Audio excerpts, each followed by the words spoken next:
सुभान अल्लाह। रोजा, रोजा रखने का मतलब क्या है? सहरी से लेके इफ्तार तक, सहरी से लेके इफ्तार तक, ये इतना वक्त मुकम्मल तौर पे अपने पेट को पानी से, खाने वाली अशिया से, शरबतों से, हर चीज से, खाने और पीने से महफूज कर लेने का नाम रोजा है। बात समझ में आई? एक आदमी नमाज पढ़ रहा रोजे की हालत में, कुरान भी पढ़ रहा, ज़कात भी अदा कर रहा, सदका भी दे रहा, फितरे भी अदा कर रहा, सब कुछ कर रहा, मगर एक गुट पानी पी लिया तो आप क्या बोलते? रोजा टूट गया। तो रोजे का मतलब है कि सुबह सहरी से लेके शाम इफ्तार तक अपने जिस्म को भूखा रखना। राइट? चलिए, अब बाज लोग हमारे बंगाल के भाई, नहीं भाई मेरे से भूखा रहना नहीं होता उस्ताद, मेरे को शुगर है, मेरे को बीपी है, मेरे को प्रॉब्लम्स है, मेरे को काम को जाना है, मैं एक धूप में काम करने वाला, मैं मजदूरी करने वाला, मैं मेहनत करने वाला, मैं ठेला बंडी चलाने वाला, मैं गम पे उठाने वाला, मैं लेबर आदमी हूं, मेरे से रोजा रखना नहीं होता। हमारे बंगाल के भाइयां ऐसे ऐसे खतरनाक बहाने बना के रोजे को छोड़ दे रहे। मगर सुन लो मुसलमानों, मैं आपसे एक बात बोलता हूं, आपको अगर बीपी है ना, आपको अगर शुगर है ना, आपको अगर हार्ट प्रॉब्लम है ना, आपको अगर जिस्म में घुटनों में दर्द, कमर में दर्द, सर का दर्द, आपके जो है पेट में एसिडिटी है, नजला है, जुकाम है, या फिर आपको जो है गुर्दों की प्रॉब्लम है, लीवर की प्रॉब्लम है, आंतों की प्रॉब्लम है, या आपको जो है कोई और प्रॉब्लम है, हल्क का प्रॉब्लम है, अल्लाह की कसम खा के कह रहा हूं, अल्लाह की कसम मुसलमानों, ये वजह से रोजा छोड़ो मत, तुम रोजा रख लो। ये सारी बीमारियों का इलाज रोजा है। देखो, रोजा बीमार करने नहीं आया, हमारे पास रोजे के ताल्लुक से गलत फहमी है। रोजा बीमार करने नहीं आता, बल्कि रोजा बीमारियों को ठीक करने के लिए आता है। बीमारियों को ठीक करने के लिए आता। इंसान जब भूखा रहता है, इंसान अपने पेट को, अपने मैदे को पानी से और खाने से कुछ वक्त के लिए, कुछ घंटों के लिए बचा के रख लेता है, उसको महफूज कर लेता है, तो उस वक्त उसका मादा, उसके अंदर का मैदा, उसका पेट, उसकी आंतें, उसका खल्ब, उसके गुर्दे, उसका लीवर, उसकी आंतें, उसकी आंखें, उसकी तमाम आज़ाए जिस्म एक दूसरे के साथ इस तरह कनेक्ट हो जाते हैं कि उनके अंदर से फासिद मादे, उनके अंदर से सारी कसाफतें, सारे जरासीम, सारी गंदगियां, सारी गलाजतें, सारी बुराइयां जो उनको बीमार करने के लिए उनके जिस्मों में पैदा हो चुकी थी, वो सारी चीजें रोजे की वजह से हलाक और तबाह हो जाती है, और जिस्म फासिद मादों की हलाकी की वजह से, बीमारियों से पाक होकर इंसान को फिर से एक नई जिंदगी अता करता है। सुभान अल्लाह, सुभान अल्लाह। नई जिंदगी अता करता है। मैं आपको कह रहा हूं, आज इसमें कई लोग बैठे हुए हैं, कई लोग बैठे हुए जो अब ईशा की नमाज पढ़ के बीपी की गोली खा के आए। खाए नहीं खाए? खाए, पट्टे बोल रहे नहीं, जान दो। शुगर की गोली खा के बैठे हुए कई लोग, कई लोग हार्ट की गोली खा के बैठे हुए, कई लोग सुबह उठते की पहले, खाना खाने से पहले एसिडिटी की गोली खाता, फिर खाना खा के दूसरे गोलियां खाता। कई लोग ऐसे हैं, इतना इतना डब्बा सामने रख लेके बैठते, एक एक डब्बे में 8-8, 10-10 किस्म, 12-12, 15-15 किस्म के गोलियां रखे हुए हैं। लोग खाते रहते हैं, एक बीमारी खत्म नहीं होती, बीपी की गोली खत्म नहीं होती, दूसरी गोली शुरू, दूसरी खत्म नहीं होती, तीसरी गोली शुरू, तीसरी खत्म नहीं होती, चौथी गोली शुरू। मुसलमानों, तुम्हें बीमार किसने किया? तुम्हें बीमार, ये खूब पेट भर के खानों ने बीमार कर दिया। तुम्हें बीमार किसने किया? ये जो है मसालेदार ग़िज़ाओं ने तुम्हें बीमार किया। तुम्हें बीमार किसने किया? मार्केट में निकले हुए नए नए आइटम, ये चीजों ने तुम्हें बीमार कर दिया। अब बताओ, रोजा आज का नहीं है, रोजा उस वक्त का है जब अल्लाह ने हजरत आदम को दुनिया में भेजा था। तो हजरत आदम भी रोजा रखते थे, हजरत इब्राहिम भी रोजा रखते थे, हजरत मूसा भी रोजा रखते थे, हजरत ईसा भी रोजा रखते थे, आमिना के लाल भी रोजा रखते थे, औलिया उलमा सुलहा सारे रोजा रखते थे। ये रोजा क्यों रखते थे? अपने जिस्मों को बीमारियों से बचाने के लिए रोजा रखते। सुभान अल्लाह, सुभान अल्लाह। अगरचे के खुदा की इबादत भी मकसूद है, रूहानियत भी मकसूद है, उरूज भी मकसूद है, अल्लाह का खुर्ब भी मकसूद है। सारे मकासिद में एक मकसद बीमारी से बचना भी है। रोजा बीमारी से बचा लेता, रोजा इंसान का इलाज करता है, रोजा इंसान को हलाक होने से बचाता है, रोजा इंसान को हार्ट अटैक से बचाता है, रोजा इंसान को शुगर की बीमारी से बचाता है, रोजा इंसान को बीपी से बचा लेता है, रोजा इंसान के कोलेस्ट्रॉल को गला देता है, रोजा इंसान के पेशाब के इन्फेक्शन को खत्म करता है। रोजा इंसान के अंदर की सारी गलाजतों, मादे को, जरासीम को निकाल के फेंक देता है, फेंक देता है। हम लोग रोजे को समझे ही नहीं, समझे ही नहीं हम। हजरत साद बिन नबी वक्कास रज़ी अल्लाह ताला अन्हु नबी मुकर्रम सल्लल्लाहु अलैहि वसल्लम की बारगाह में आए, आकर अर्ज करने लगे, या रसूल अल्लाह, सहाबा इकराम में से एक सहाबी है, लोगों को भूखा रख के उनकी बीमारियों का इलाज कर रहे हैं। या रसूल अल्लाह, मुझे भी एक मर्ज लाहक हुआ है, क्या मैं उस सहाबी के पास इस तरकीबे इलाज से इस्तिफादा कर सकता हूं? तो रसूल अल्लाह सल्लल्लाहु अलैहि वसल्लम ने फरमाया, हाँ हाँ साथ, अगर वो भूखा रख के इलाज कर रहे हैं तो जरूर इलाज कराओ, क्योंकि भूख इंसान को बीमारियों से बचा लेती है। फरमाया, भूखा रहना बीमारियों से बचना है, अजाबात से बचना भी है, खुर्बे खुदा का भी सबब है। अरे रसूल अल्लाह सल्लल्लाहु अलैहि वसल्लम के कदमों के नीचे सोना था, क्या नहीं था मेरे नबी के पास? अगर मेरा नबी हाथ उठा देता तो आसमान से सोने के पहाड़ उतर जाते, मेरा नबी दुआ कर देता तो जमीन से पानी निकलने के बजाय चांदी निकलना शुरू हो जा सकती थी। मगर मेरा नबी पेट पे पत्थर बांधना, भूखा रहना गवारा किया, मगर पेट भर खाना खाना गवारा नहीं किया। पेट भर खाना खाना हुजूर ने गवारा नहीं किया। अरे मुसलमान भाइयों सुनो, आज हम भूखा रहने को, रोजा रखने को हम जो है अपने लिए मुसीबत समझ रहे हैं, जबकि आपको मालूम होना चाहिए प्यारे नबी सल्लल्लाहु अलैहि वसल्लम अपनी पूरी जिंदगी में आका अलैहिस्सलातु वस्सलाम ने कभी पेट भर के खाना नहीं खाया, और हम लोग पूरी जिंदगी में कभी हुजूर के सुन्नत के मुताबिक खाना नहीं खाया। हुजूर पूरा पेट भर के खाना नहीं खाते थे। हुजूर पाक अलैहिस्सलाम पेट के 3 हिस्से करते थे, एक हिस्से में भी मुख्तसर खाना खाते थे, एक हिस्से में भी मुख्तसर खाना।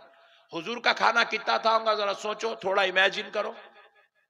जो रिवायात मिलती है उसके मुताबिक अगर आप समझा दूं आपको, तो हुजूर जो है 3 उंगली का निवाला लेते थे। कितनी उंगली का?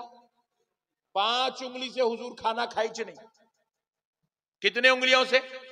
3 उंगलियों से। ये 3 उंगली से 3 निवाले हुजूर का खाना। 3 उंगली से 3 निवाले हुजूर का खाना। ये 3 उंगली से 5 निवाले हुजूर का खाना। ये 3 उंगली से 9 निवाले हुजूर का खाना। ये 3 उंगली से 11 निवाले हुजूर का खाना। हजरत आयशा कहती है मैंने हुजूर को कभी 12वां निवाला खाते हुए नहीं देखा। सुभान अल्लाह, सुभान अल्लाह।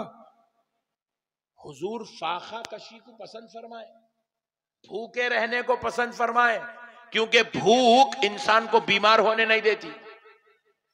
भूख इंसान को बीमार होने नहीं देती। अल्लाह को देखो, अरे आप सबको छोड़ दो, चलो अबू हनीफा रहमतुल्लाह अलैह की बारगाह में इमाम आजम की सीरत उठा के देखो। सरकार इमाम आजम अबू हनीफा उस जात का नाम है जो सारी रात मुसल्ले पे खड़े होके नवाफिल पढ़ा करते थे, सारी रात एक कुरान मजीद की तिलावत करते थे और सारा दिन रोजे रख के गुजारा करते थे। सुभान अल्लाह। वो इमाम आजम सिर्फ रमजान के रोजे नहीं रखते थे, वो इमाम आजम अपनी पूरी जिंदगी साल के 12 महीने रोजा रखा करते थे। सुभान अल्लाह, सुभान अल्लाह। ऐसी जिंदगियां गुजारे हमारे बुजुर्ग, हमारे औलिया ऐसी जिंदगी गुजारे।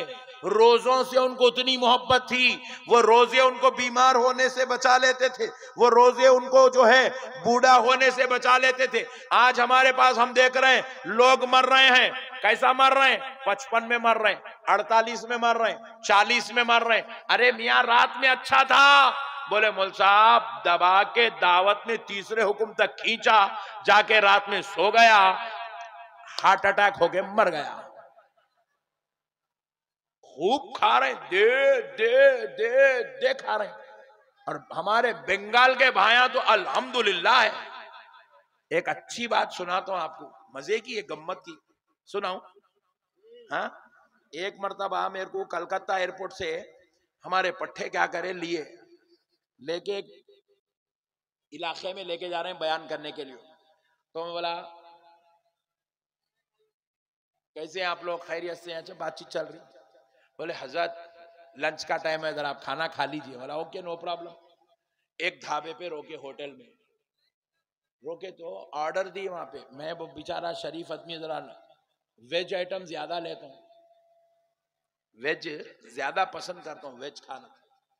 तो मैं बोला भाई मेरे लिए कुछ भी वेज मंगा लो, पनीर वगैरह कुछ भी है तो मंगा लो। अच्छी बात है, पनीर उनीर मंगाए। पट्टे जो है क्या करे, बड़े का गोश्त ऑर्डर दिए उन लोग, नॉन वेज। उन लोग दोनों अलग मंगा लिए, मेरे को अलग, मेरे को वेज, उन लोगों को नॉन वेज। लाके 2 जबरदस्त प्लेटों में रख दिया, बीच में 10 रोटियां रखा। कितने? मैं बोला किसको रे इतने रोटियां हो? आप यकीन मानिए मैं एक रोटी खाए तक पट्टे 9 रोटियां गायब कर दिए ना। माशाल्लाह क्या खा रहा पट्टा। फिर बोले हजरत आपको लेना है? मैं बोले एक ही लिया रहे भाई मैं। तो फिर बोले ए बाबू रोटी लाओ, बोलते कि फिर उन्हें भी पट्टा, फिर 10 रोटी लाया। मैं बोला माशाल्लाह, फिर 10 रोटी। फिर मैं एक खाए तक फिर 9 रोटियां गायब, पट्टे दे तड़ी 10वां पड़ी कर दिए। मैं बोला माशाल्लाह, इन्हें तो दुनिया का भी खा ले रहा, जन्नत का भी यही खा ले रहा। इतना खा रहे पट्टे, महसूस हो रहा है नहीं इबादत करने को नहीं आया, खाली खाने को आया। दुनिया में नमाज पढ़ने पैदा नहीं हुआ है, रोटियां चूरने पैदा हुआ। फिर वो पूरे बोटियां। अच्छा या बंगाल एक ऐसा है हिंदुस्तान में, गोश्त हमारे पास गोश्त बोले तो इतनी रहती बोटी, बंगाल में इतनी रहती। हाँ हमारे पास 4 बोटियों की यहाँ 1 बोटी रहती। झट झट झट झट डालते आ रहे, फिर ला शेर वाला दे, फिर ले दे बशीर, खींच खींच कट। वाह भाई वाह, काम की चीज है बंगाल वाले। याद रखो मुसलमानों, मैं ये मिसाल इसलिए सुना रहा हूं, ये बात आपको इसलिए सुना रहा हूं, मेरे साथ गुजरा हुआ वाकया इसलिए सुना रहा हूं। आप याद रखो खाना और नमाज दोनों एक जगह जमा नहीं हो सकते, इसलिए सुना। खूब पेट भर के खाना और कुरान की तिलावत दोनों एक जगह जमा नहीं हो सकते। एक सहाबी आए, आकर अर्ज करने लगे, या रसूल अल्लाह, आका जब भी मैं नमाज को जाना चाहता हूं मुझ में बेजार की महसूस होती है। नबी पाक अलैहिस्सलाम ने फरमाया, सहाबी खाना कम कर दो। खाना बोलो, खाना कम कर दो, क्योंकि इबादत और पेट भर के खाना दोनों एक जगह जमा नहीं हो सकते। खूब खाने वाले को नमाज पढ़ना दिल नहीं बोलता, खूब खाने वाले को तिलावत करना दिल नहीं बोलता, खूब खाने वाले को रोजा रखना दिल नहीं बोलता, खूब खाने वाले को कारोबार करना, तिजारत करना दिल नहीं बोलता। खूब खाना, डांडवों की तरह सो जाना, खाना सोना ये दोनों एक दूसरे के दोस्त है। खाना और ऐदीपना दोनों एक दूसरे के दोस्त है। खाना और मामलेदारियों में सुस्ती करना ये दोनों एक दूसरे के दोस्त है। खाना और कारोबार तिजारत छोड़ देना ये दोनों एक दूसरे के साथ है। इसलिए दोस्तों, अगर तुम इबादत गुजार बनना चाहते हो, अच्छे कारोबारी बनना चाहते हो, एक ऐसी कामयाब जिंदगी गुजारना चाहते हो, सेहतमंद लाइफ रखना चाहते हो, तो याद रखो तुम्हें आज ये अहद करके उठना पड़ेगा, मैं तो रमजान के रोजे भी रखूंगा और आगे की जिंदगी में खाने को कम से कम कर दूंगा। खाना कम करो। अब देखो प्यारे दोस्तों, कुर्बान जाओ, अल्लाह रोजा दिया। रोजा देने वाला कौन है? जोर से बोलो, और जोर से बोलो। रोजा देने वाला अल्लाह, 70 माओं से ज्यादा चाहने वाला। देखो हमारी एक अम्मा यहाँ बैठी हुई है। एक माँ अपने बेटे को तकलीफ में देखना चाहती, फिर जब एक दर्जा मोहब्बत करने वाली ममता की माँ बेटे को तकलीफ में नहीं देख सकती, तो सहरी से लेके इफ्तार तक भूखा रख के क्या 70 माओं से ज्यादा चाहने वाला रोजा तकलीफ बना के दे सकता है? तो पता क्या चला, रोजा तकलीफ नहीं है, रोजा मुसीबत नहीं है, रोजा हमारे लिए जो है दर्द नहीं है, बल्कि रोजा हमारे लिए खुदा का इनाम है, खुदा का फजल है, खुदा की रहमत है, खुदा की अता है, खुदा का करम है। रब ने चाहा कि बंदे ये एक रोजा तेरे लिए ना सिर्फ बीमारियों से इलाज का सबब बनेगा, बल्कि ये रोजा तुझे दोजख से बचा के जन्नत में ले जाने का सबब भी बन जाएगा। सुभान अल्लाह, सुभान अल्लाह। ये रोजे में या रसूल अल्लाह जिंदाबाद, जिंदाबाद। मेरे मुसलमान भाइयों, रोजा दुनिया का फायदा भी है, रोजा आखिरत का फायदा है। अब आखिरत का फायदा क्या है ये सुन लो।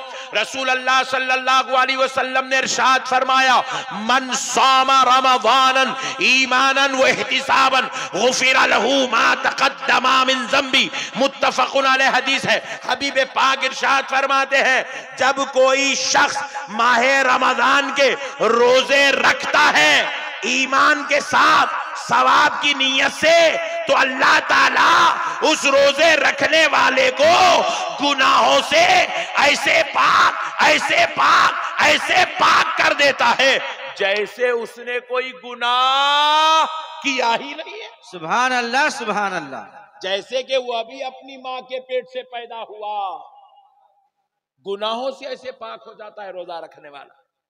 देखो भाई, अल्लाह तो रोजा हमको इसलिए दे रहा है ताकि वो हमको दोजख से बचाना चाहता है, वो हमको जन्नत में दाखिल करना चाहता है, वो हमको अजाब से बचाना चाहता है, वो हमको मुसीबत से बचाना चाहता है, वो हमको बीमारियों से बचाना चाहता है, वो हमको अपना खुर्ब अता करना चाहता है, प्यारे रसूल की गुलामी, नबी की करम नवाजी देना चाहता है। अब अगर कोई मुसलमान रमजान का एहतराम ना करे, रोजा ना रखे और खुदा के गैज़ो गजब को दावत दे, तो फिर इससे बड़ी बदबख्ती एक मुसलमान के लिए और क्या हो सकती है? एक मुसलमान के लिए और क्या हो सकती है? इसलिए मुसलमानों, माह रमजान आ रहा है, अल्लाह का वास्ता रोजे रख लिया करो, अल्लाह को राजी करो, अल्लाह की इबादत करो।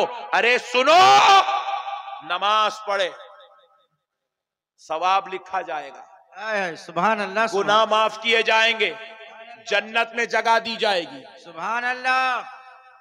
कुरान पढ़े, सवाब दिया जाएगा। सुभान अल्लाह। दर्जात बुलंद किया जाएगा। सुभान अल्लाह। अल्लाह का रहमत, अल्लाह की रहमतों से सरफराज किया जाएगा, जन्नत में जगह दी जाएगी।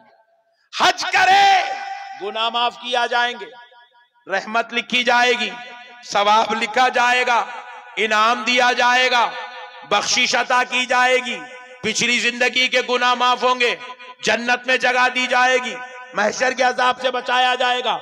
सारे नेकियों की जजा देख लो ये है। मगर सुनो है मुसलमानों, रोजा एक ऐसी इबादत है, रब फरमाता है हर अमल का बदला जन्नत है, हर अमल का बदला दर्जात की बुलंदी है, हर अमल का बदला नेकी है, हर अमल का बदला दर्जात है। मगर सुन मेरे बंदे, रोजा वो अमल है, इसका बदला अल्लाह फरमाता है मैं खुद रोजे की जजा बन जाता। सुभान अल्लाह। सुभान अल्लाह।